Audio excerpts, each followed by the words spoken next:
개발팀이 경영진을 불신하는 가장 큰 이유는 이 원칙들이 지켜지지 않아서입니다. 애자일이 유행처럼 퍼지기 시작해서 실패도 했었고 또 완전히 죽었다고 하기에는 많은 스타트업들에서는 애자일을 기본 철학으로 생각을 하고 있는 기업들도 굉장히 많아졌습니다. 그럼에도 불구하고 애자일이 왜 이렇게 증오의 대상으로 남아있는지에 대해서 오늘 한번 얘기를 해보려고 합니다. 아마 애자일에 대해서 관심이 있으셨거나 애자일 방식으로 일을 한다라고 하는 분들도 애자일 헌장이라는 거를 꼼꼼하게 읽어보시고 무슨 의미인지 고민을 한번 해보셨던 분들은 그렇게 많지 않을 거라고 생각해요. 자, 이거 한번 읽어보시면 자, 우리는 소프트웨어를 개발하고 변환 방법들을 찾아가면서 가치 있게 여길 만한 거를 찾게 됐다. 애자일에서 충돌을 일으키는 부분이 개발자들은 일정의 압박을 받지 않아야 되고 지속 가능한 속도로 일을 할 수 있어야 되고 개발자에게 자율성이 있어야 되고 이런 얘기를 이제 하면서 애자일인데 우리는 왜 애자일처럼 일 안 해? 뭐 이렇게 얘기할 수 있을 거고요. 회사 쪽의 입장에서 보면은 애자일은 뭐 2주 또는 최대 뭐 2개월 주기로 빠르게 작동할 수 있는 제품이 나와야 되는데 니들 왜 이렇게 속도가 느리냐? 제품이 나와야 되지 않냐? 애질리티가 없다라는 식으로 얘기를 하고 서로 충돌을 하면서 보고 싶은 쪽만 보는 게 애자일이죠. 그러다 보니까 서로 간에 기대 수준에 문제가 생기고 경영진 쪽에서 봤을 때도 애자일 해보니까 별거 없네. 개발자 쪽에서도 애자일 한다고 말로만 하더니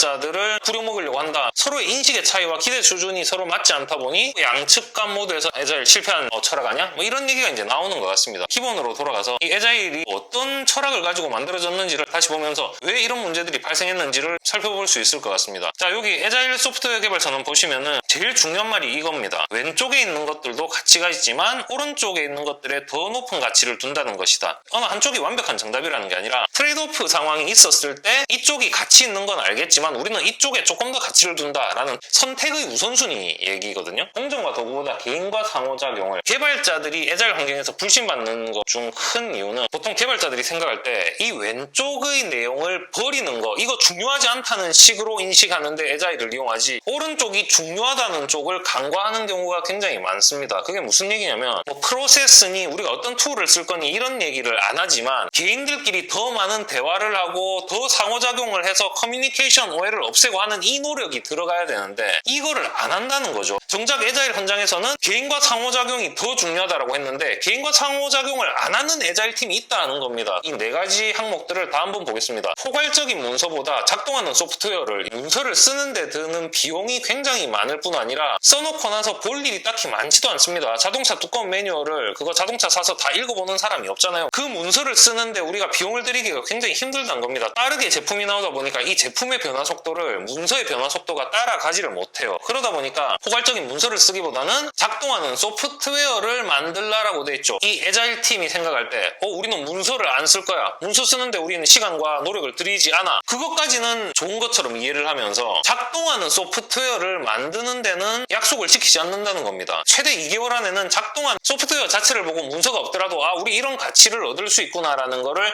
볼 수 있어야 되는데 작동하는 소프트웨어는 만들지 않으면서 우리는 문서를 안 쓸 거야 라는 얘기만 하고 있다는 거죠. 자, 세 번째, 계약 협상보다 고객과의 협력을 계약서에 픽스된 거를 정하는 자체가 새로운 요구사항이 들어왔을 때 고객도 스트레스고 애자일 팀도 스트레스입니다. 왜냐면 애자일 팀은 니들이 그렇게 해서 개발하라고 했는데 왜 자꾸 바꾸냐 스트레스고 고객도 지금 와서 보니까 우리한테 더 필요한 가치가 지금 시점에 발견돼서 가치가 필요한데 기존에 계약에 돼 있기 때문에 안 된다고만 하냐. 그래서 이게 이제 계약을 하지 말라라는 얘기가 아니라 계약으로 픽스됐을 때 유동성이 떨어지는 이런 점에 대해서 이제 경계를 하자라는 얘기입니다. 작동하는 소프트웨어를 고객한테 자주 보여주고 고객 피드백을 빈번하게 받고 소프트웨어를 개선시켜야 된다는 얘기인데 고객과의 커뮤니케이션이나 협상은 하지 않고 고객과는 단절된 상태에서 우린 계약 없이 그냥 뭔가 편하게 개발하고 싶어요 라고 하면은 그건 고객 입장에서 받아들일 수가 없는 거죠. 그래서 이거는 고객과 협력을 한다는 전제가 더 중요한데 그건 빼놓고 그냥 계약이 중요한 게 아니라 자율적으로 개발할래. 이거는 말이 안 되는 얘기라는 거죠. 계획을 따르기보다 변화에 대응하기를. 자, 이것도 되게 오해를 하고 있는 게 많은데 기생충 영화에서도 자, 계획을 세워봤자 이거 계획대로 됐느냐? 인생에는 계획이 필요 없는 거다. 뭐 이런 뉘앙스의 얘기를 송강호가 하거든요. 송강호가 하는 얘기가 전형적으로 애자일 팀에서 오해하고 착각하는 것 중에 하나인데요. 변화에 변화에 대응하는 게 중요하다는 얘기가 무계획이라는 얘기가 아닙니다. 중간쯤 되는 미들텀에서 계획을 미리 만들어 놓는 게 의미가 없다라는 얘기를 하는 거지, 숏텀과 롱텀에서의 계획은 굉장히 중요해요. 롱텀의 계획이라는 거는 우리의 비전, 미션, 장기적으로 고객에게 어떤 가치를 줄 거냐 하는 우리의 지향점으로서 자주 변하지 않는 굉장히 중요한 포인트입니다. 그 중간에는 무슨 일들이 일어날지 애매한 불명확한 영역이기 때문에 그거에 대해서 미리 계획을 다 하기보다는 그때그때 유연하게 변화에 대응하자라는 얘기입니다. 숏텀에서 생각해보면 우리가 지금 당장 할 거는 계획이 있어야 돼요. 백로그에 뭔가 아이템들을 얹어놓고 우선순위를 정하고 그 다음 해야 될 스프린트 아이템으로 정하고, 이런 것들은 계획적인 거거든요. 오해를 하고 있는 게 변화에 대응하는 게 중요하다라고 하니까 계획이 없어도 돼, 우리는 그냥 변화에 유연하게 대응할 거야,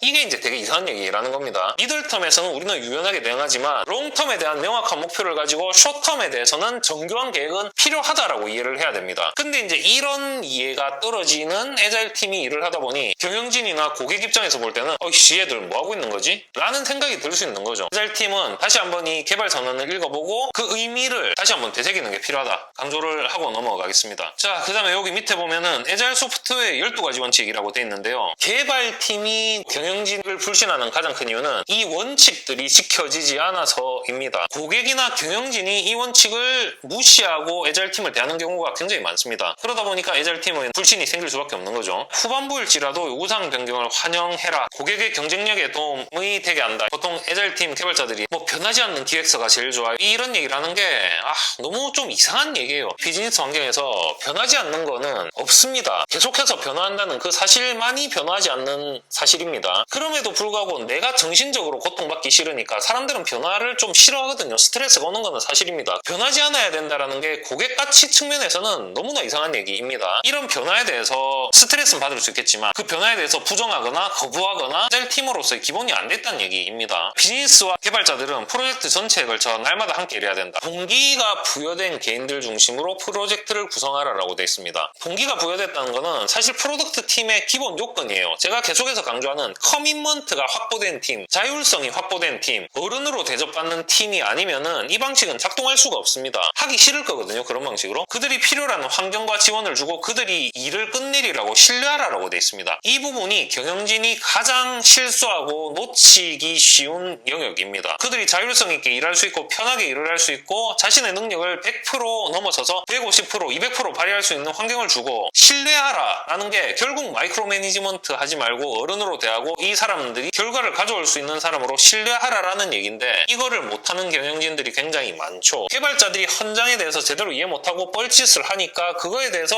이봐라 뻘짓하네, 이 애들은 신뢰할 수 없는 애들이야, 이런 악순환고리가 한번 형성되면은 애자일은 돌아가지 않아요. 최고의 아키텍처, 요구사항, 설계는 자기 조직적인 팀에서 창발한다. 이것도 경영진이 신경을 써야 될 부분 중에 하나입니다. 보통 애자일 팀이라고 얘기를 하면서 경영진이 리소스가 부족하다 보니까 계속해서 TF를 만들어내고 이 애자일 팀으로 일하고 있는 친구를 TF로 차출해 나가고 또 급한 일 떨어지니까 TF 또 만들고 TF 만들고 이런 일이 빈번합니다. 그래서 이런 TF가 차출되고 셀프 오거나이징 되는 이런 팀이 깨지는 게 빈번하게 발생하는 데서는 이런 애자일을 또 할 수 없다라는 얘기를 하는 거죠. 결국에 얘들이 처음에 만들고 이런 게 더 좋다라고 하는 거를 현실적인 어려움이나 또는 자신들이 이걸 꼼꼼하게 보지 않았고 이해를 하려고 하지 않았기 때문에 이 자체에 대해서 오해를 하고 따르지 않았기 때문에 발생하는 문제들이 굉장히 많습니다. 그래서 자, 요약하면 개발자들은 개발 현장에서 나오는 거를 안 하는 거에 대해서 중점을 두기만 했지 더 우리가 중요하게 둘 가치에 대해서는 깊이 고민하지 않았다라는 측면이 하나가 있을 거고요. 경영진, 대표, 고객들 입장에서는 애자일 팀을 어른으로 전문가로 존중하지 않는 일들이 빈번하다.